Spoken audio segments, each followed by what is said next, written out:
Fala galera, análise de São Paulo 1, Bragantino 1 pela 33ª rodada do Brasileirão. E antes de começar a análise, fica aí meu pedido para você se inscrever no canal, deixar um like e compartilhar esse vídeo para o YouTube divulgar mais esta análise.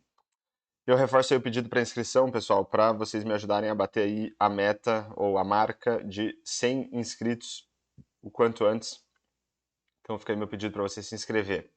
Então vamos lá, começando pelo comportamento das equipes na partida, a gente vê o São Paulo com 57% de posse de bola contra 43% do Bragantino, um número relativamente alto para o São Paulo, relativamente baixo para o Bragantino como visitante. Aqui embaixo a gente tem a distribuição dos jogadores, a distribuição média dos jogadores em campo, e a gente vê aí mais ou menos um equilíbrio, né? E se a gente substituir os jogadores por duas linhas que representam aqui o avanço médio das equipes, a gente vê que na verdade o Bragantino jogou um pouco mais adiantado, né? A linha do Bragantino aqui mais perto da linha do meio de campo em relação à do São Paulo. Aqui embaixo a gente tem a concentração das jogadas no campo que vão ajudar a gente a entender um pouco melhor aí como que foi a partida. Então 35% das jogadas do total de jogadas da partida foram no campo defensivo do São Paulo, 41% no meio de campo e 25% no campo defensivo do Bragantino. Quando a gente quebra esses percentuais entre as equipes, a gente vai ver que o São Paulo dominou mais o meio de campo, com 23% do total de jogadas da partida contra 18% pelo lado do Bragantino, mas o Bragantino conseguiu produzir um pouco mais no seu campo de ataque. Então, do total de jogadas da partida, 13% foram do Bragantino no seu campo ofensivo e 10% do São Paulo no seu campo de ataque. Então, o São Paulo dominando mais o meio de campo, mas o Bragantino conseguindo construir mais no seu campo ofensivo. Aqui embaixo a gente tem um gráfico que vai mostrar o domínio de cada uma das equipes ao longo dos 90 minutos. Então a gente vai ver aqui que no primeiro tempo praticamente um domínio do São Paulo, né? Com trechos com uma intensidade bem alta aqui, principalmente perto dos 15 minutos do primeiro tempo e já ali no final, né, do primeiro tempo, ali dos 40 até os 45. E no segundo tempo a gente vê um domínio maior, talvez não em tempo, mas em intensidade do Bragantino, né? Alguns trechos aqui em que o Bragantino foi mais dominante com uma intensidade bem alta e o São Paulo, fora esse pico aqui, perto dos 5 minutos do segundo tempo, de resto aqui quando o São Paulo dominou foi um domínio bem mais leve, né? Sem tanta intensidade.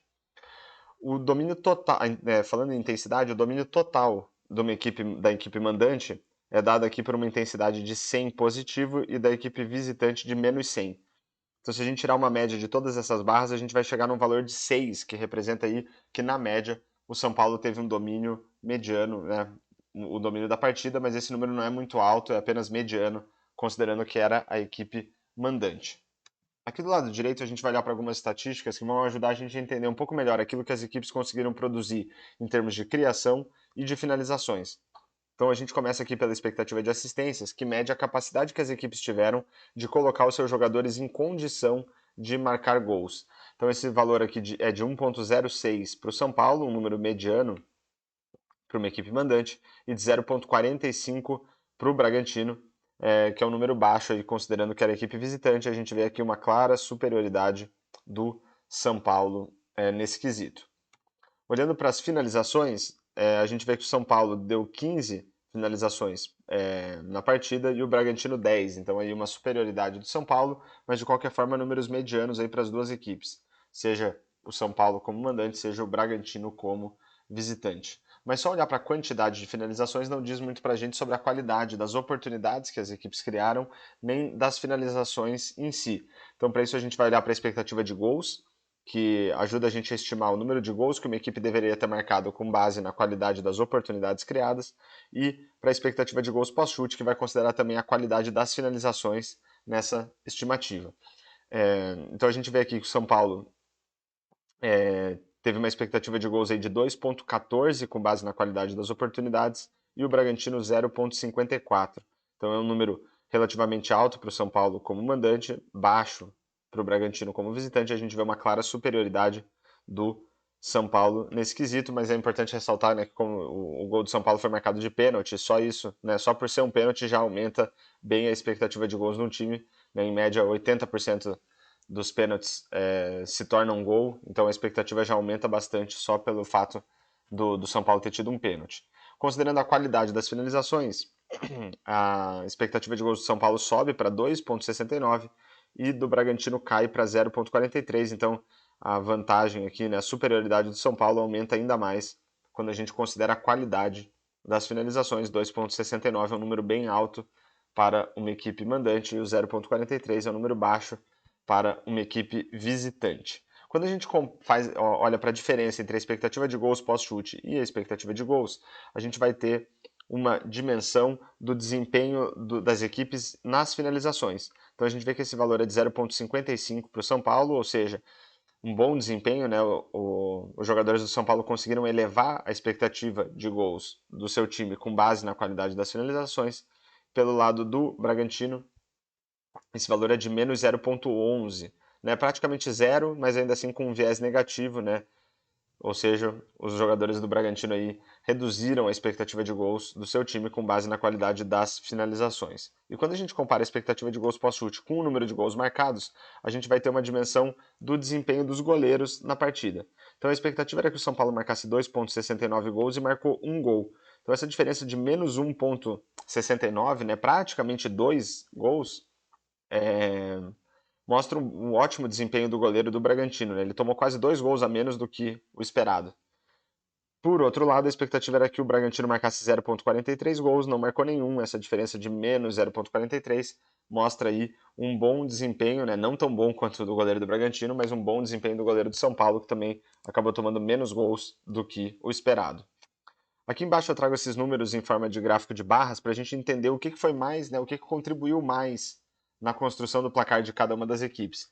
Então, pelo lado do São Paulo, a gente vê uma barra bem grande aqui de oportunidades, né? Ou seja, o placar de São Paulo aí muito baseado em cima das oportunidades criadas e só não foi maior pelo ótimo desempenho do goleiro do Bragantino, né? Então essa barra vazada bem grande aqui no desempenho do goleiro adversário mostra que também o goleiro do Bragantino foi determinante aí no placar de São Paulo de ter marcado apenas um gol.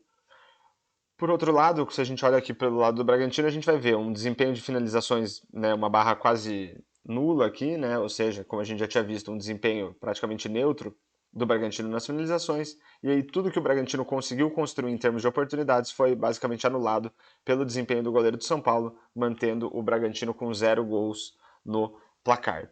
E para finalizar nossa análise, se a gente olhar aqui para todas as estatísticas, desde expectativa de assistências até número de gols marcados, são estatísticas que eu considero que ajudam a gente a entender a qualidade das equipes na partida. Então a gente vai ver que pelo lado do São Paulo, a gente tem aqui 3 estatísticas com 3 estrelas, uma estatística com 4 e uma com 5, ou seja, um desempenho aí de mediano para bom da equipe do São Paulo. Pelo lado do Bragantino, a gente vê aqui a maioria das estatísticas com apenas 2 estrelas, né, o número de finalizações com 3 e o número de gols marcados com 0 estrelas aqui, então uma partida mais fraca do Bragantino, uma boa partida do São Paulo, então aí o placar de 1-0 ficou justo, né, essa vitória do São Paulo pelo desempenho da equipe no jogo. Então fechamos aí mais uma análise de São Paulo 1, Bragantino 0. Espero que vocês tenham gostado e fica meu pedido novamente para você se inscrever no canal, deixar um comentário, um like e compartilhar esse vídeo para o YouTube divulgar mais esta análise e falou!